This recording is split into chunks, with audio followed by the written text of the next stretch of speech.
we can subsequently allow you to field any questions that you may have. Madam DG. Thank you very much, and good morning to you all.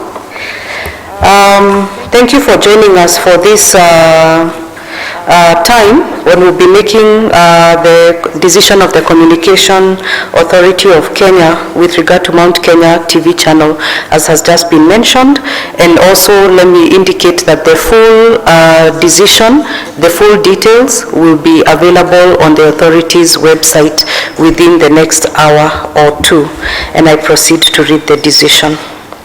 Last week, the authority received a complaint against Mount Kenya TV channel, a vernacular station owned by Slopes Media House Limited, over airing of inappropriate content on 19th of April at 2 p.m.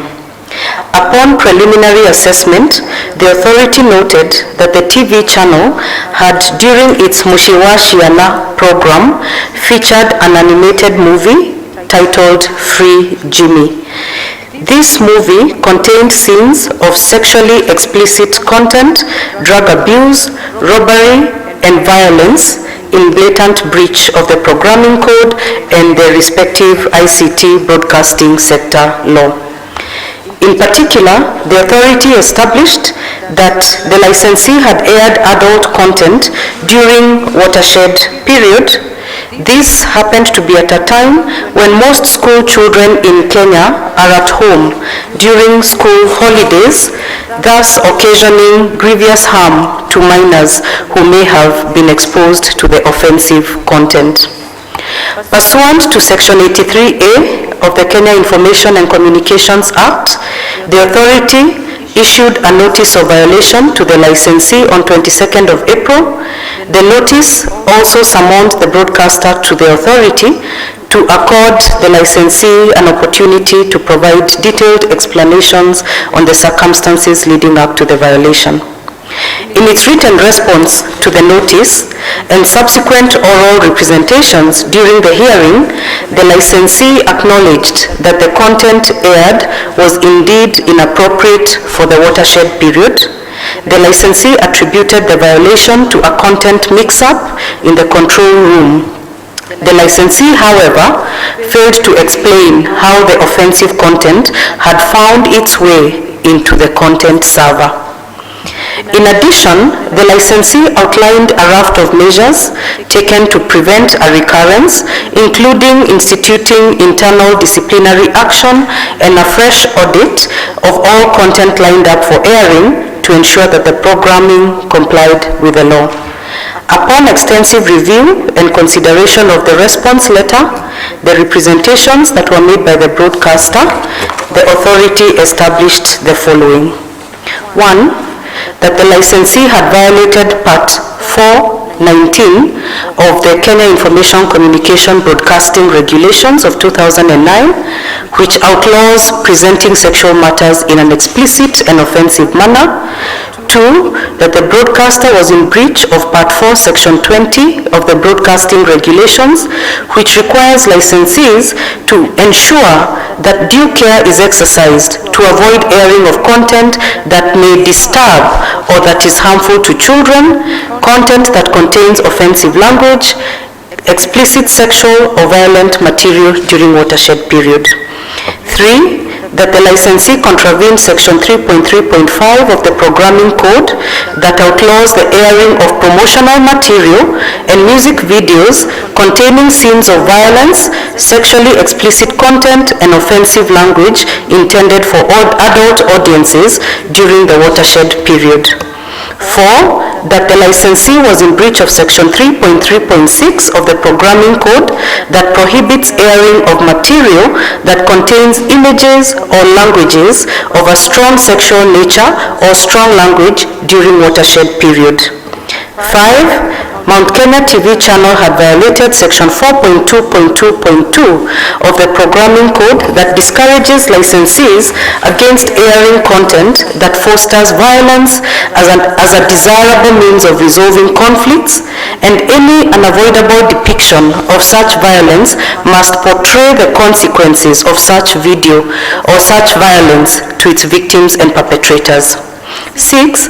The licensee had aired programming that was not classified or rated by the Kenya Film Classification Board, KFCB. 7. The licensee had aired content without acquiring the requisite intellectual property rights against the Kenya Copyright Board's KECOBO requirements. 8. The licensee had contravened Section 9 of the Consumer Protection Regulations of 2010 that obligates licensees to establish mechanisms that would enable parents and legal guardians to block access of children to harmful content. In addition, the regulation outlaws promotion and glamorization of alcohol and tobacco products or other harmful substances to children. In light of the aforecited contraventions and pursuant to the provisions of the ICT sector law, the authority has imposed a number of regulatory actions against Slopes Media, and in this regard, I would wish to read the series of 10 regulatory actions that have been taken against Slopes Media Limited. Number 1, direction is given that Mount Kenya TV channel go off air from midday today for a minimum period of 4 weeks, within which time the licensee is required to put in place appropriate safeguards to ensure compliance with its license terms and conditions. The station will only go back on air after the authority confirms that it has complied with all the current and outstanding compliance issues. Number 2, the authority notes with great concern that the licensee has continued to countenance non-compliance, and as a result, some of the issues raised before have remained outstanding for over 120 days. As a result, the authority has imposed a penalty of 500,000 shillings, which is recoverable summarily. These outstanding compliance issues are also required to be closed within the next 30 days. Number 3, directs the licensee to review its internal controls on access to the system for queuing and scheduling of its programs to prevent a recurrence and provide evidence of compliance to the authority within 7 days. 4, directs the licensee to avail all staff of the station mandatory training on the programming code within 7 days. 5, directs the station to review its editorial policy to align it with requirements of the law on protection of children and to file a copy with the authority, including information on the status of implementation of the same within 7 days. 6, the authority recognizes the grave nature of this violation that has been caused by non-observance of appropriate safeguards, in this instance for the protection of children, and because of this, it will be taking an interagency approach to ensure that comprehensive corrective action is taken. 7, directs the licensee to ensure that the Media Council of Kenya accredits the station's presenters and evidence of compliance is duly filed with the authority within 7 days. 8, directs the licensee to ensure that the Kenya Film and Classification Board duly classifies and rates all its broadcast content in line with the provisions of the law. In addition, the broadcaster should ensure adherence to the intellectual property rights obligations in all its programming in accordance with the Kenya Copyright Board requirements, KECOBO, and to file evidence of compliance with the authority within 7 days. 9, directs the licensee to develop and air suitable programming to desensitize children who may have been exposed to the harmful content that was aired last week. The programming should seek to educate children on the acceptable and accepted societal values and the dangers of pornography, robbery, violence, drug abuse, and the use of profane language. The airing of the said content shall continue for a minimum period of a month, and the station will be required to present the content of the program to the authority for review before airing. 10. Directs that Mount Kenya TV channel ensures that the Media Council of Kenya trains the station's editorial staff on ethics and code of conduct for journalism and files evidence of compliance with the authority within 30 days. 11. Directs Mount Kenya TV channel to ensure that the Media Council of Kenya trains the station's editorial staff on ethics and the code of conduct as indicated just before. It is important to note that the authority shall continue to actively monitor the station's compliance to these directives as well as other regulatory requirements and will not hesitate to impose additional regulatory actions in the case of non-compliance as provided for in the regulatory framework.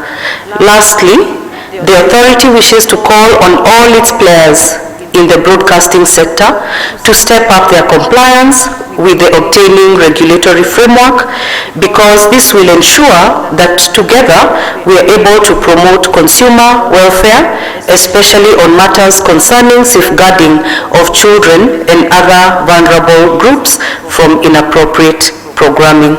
Thank you very much. Madam Mercy Wanjau, the Acting Director General of the Communications Authority of Kenya. You've heard her statement and she's ready to respond to any clarifications that may be required.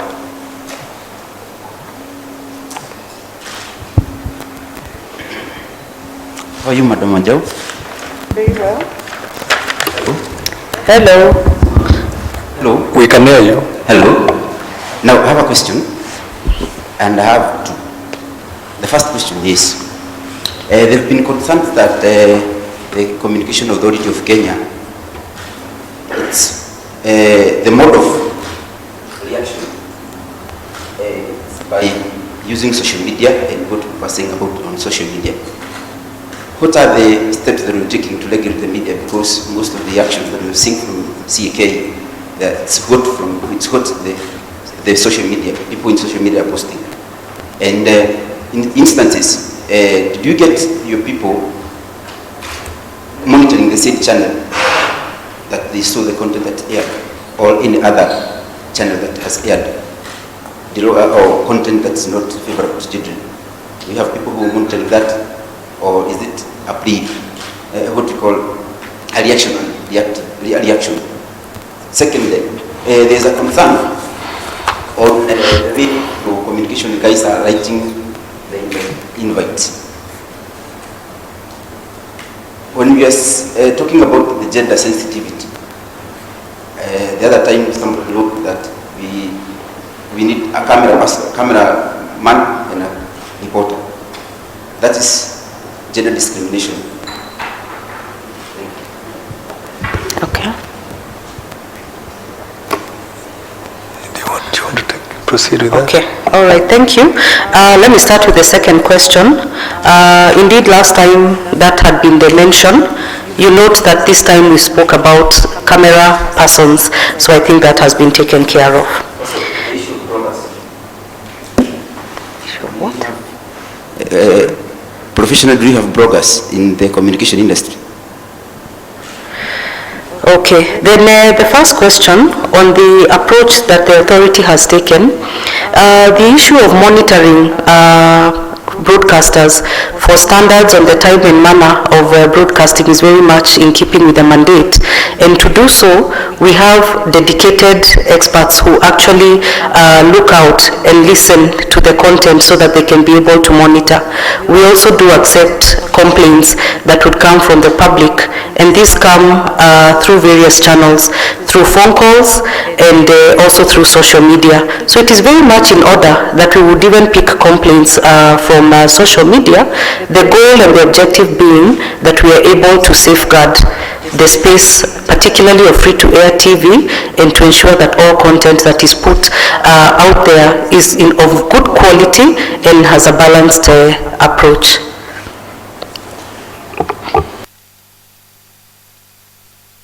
Any other question or clarification?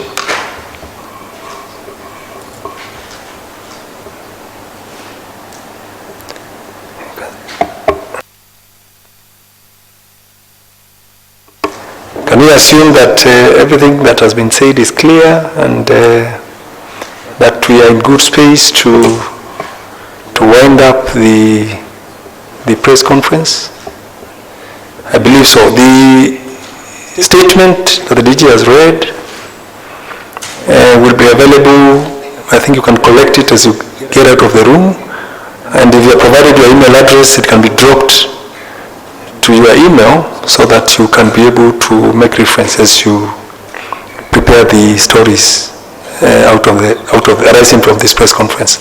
And we wish to thank you for being patient and for coming to listen to Madam DG as she delivered her remarks regarding this important matter of violations of the law and the programming code. Thank you very much.